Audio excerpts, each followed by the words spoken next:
जय झूलेलाल। अज मां तव्हांखे ॿुधाईंदसि कारकत महीने जी कथा जो अध्याय 7। हिन खां पहले मां 6 अध्याय अपलोड करे चुकी आहियां। तव्हां सभई हिन अध्याय खे ॿुधण खां पहले उहे 6 अध्याय बि ज़रूर ॿुधजो। अचो त ॿुधूं अध्याय 7। त सभई प्रेम सां चओ ओम नमो भगवते वासुदेवाय। जय श्री कृष्ण। जलंधर जी कथा। श्री सूत जी महाराज खां सोनकादिक ऋषिश्वर पुछण लगा त हे प्रभु, कृपा करे तुलसीअ जो महात्म विस्तार सहित ॿुधायो। श्री सूत जी महाराज चवण लॻो त हे सोनकादिक ऋषियों, इहो साॻियो ई सवाल पृथु नाले राजा महर्षि नारद खां पुछो हो।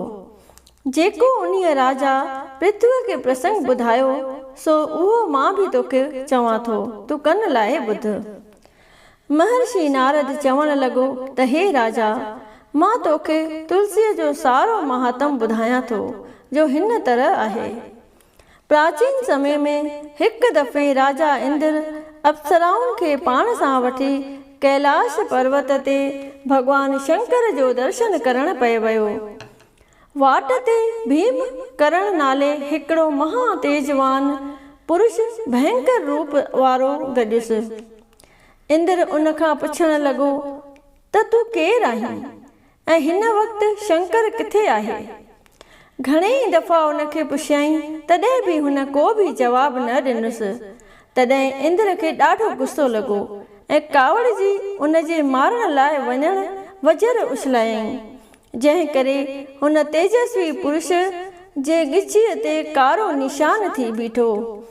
वजर हिकदमि भस्म थी वियो ऐं उहो रुद्र बणिजी इंद्र खे जलाइण लॻो।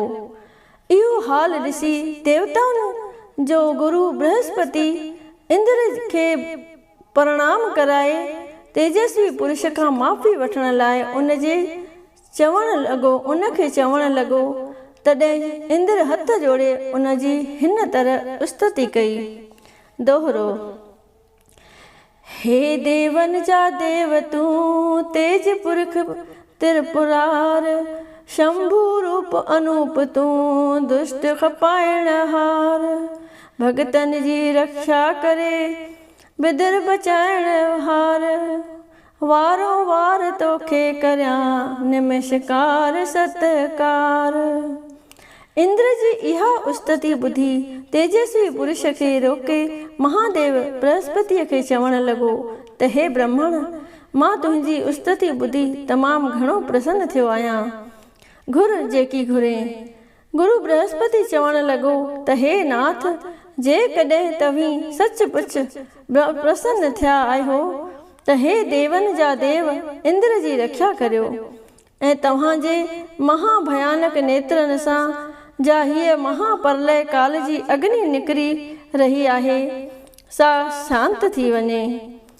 बृहस्पतिअ जी इहा वेनती ॿुधी शंकर भॻवान चवण लॻो त हे देव, हीअ नेत्रनि मां निकितल अग्नि वरी नेत्रनि में मोटी त अची की न सघंदी, बाक़ी हाणे हिन खे मां परे उछलायां थो, जंहिं करे इंद्र खे का बि तकलीफ़ न पहुचंदी।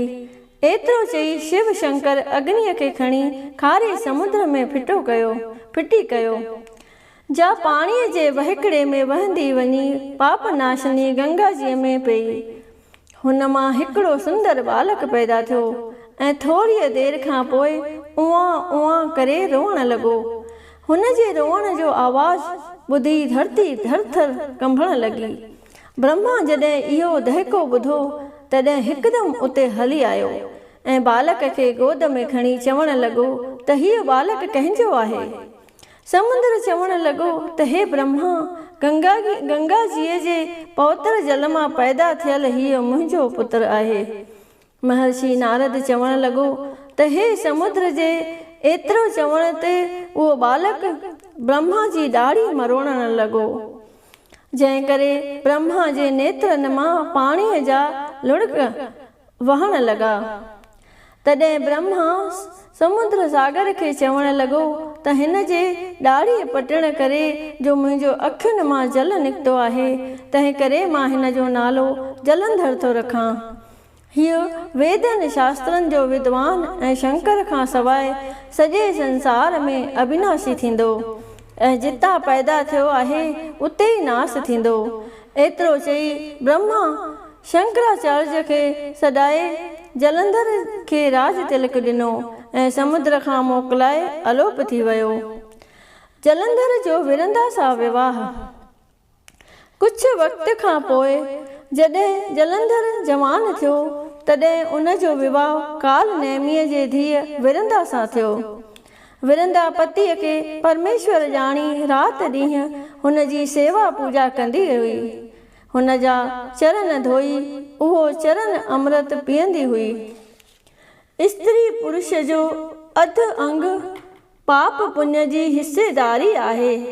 जीअं नोर नांग खे विर मां छिके कढंदो आहे, तीअं पतिव्रता स्त्री पतीअ खे नरक मां कढी जोर सां स्वर्ग में वठी वेंदी आहे। माता पिता ऐं ससु सहुरे जो कुल तारींदी आहे। पतिव्रता स्त्री पंहिंजे कांध खे कृष्ण समान ॼाणी उन जी पूॼा प्रतिष्ठा करे पति लूलो हुजे, लंगड़ो हुजे, काणो कोढ़ियो या स्वरूप छो न हुजे, कोढ़ियो या स्वरूप छो न हुजे, तॾहिं बि उनखे घुर्जे त पंहिंजे स्वामीअ खे साह जे समान सांढे। भॼन पतिव्रता धर्म। स्त्री पतीअ जी हिस्सेदारी आहे, पापनि ऐं पुण्यनि में भाईवार आहे। पतीअ खे नरक मां कढी तुरत तारे, सहुरे ससु ऐं पीउ माउ जो कुल सुधारे। पारा ते सां पापी ऐं सवे दुष्ट साड़े, अजब हुन जे आहुनि में इसरार आहे। सती थी सड़े जा सिख्या ते चढ़े जा, सतीअ प्राण प्यारे सां गॾिजी मरे जा। सुखनि में थी सरही दुखनि में रड़े जा, सदा पति धर्म जंहिंजो सिंगार आहे।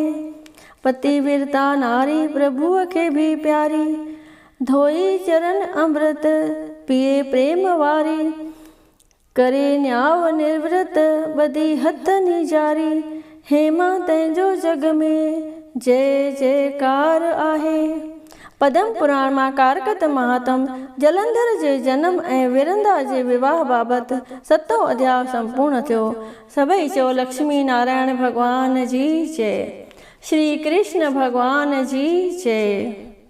श्री तुलसी सालिग्राम जी जय।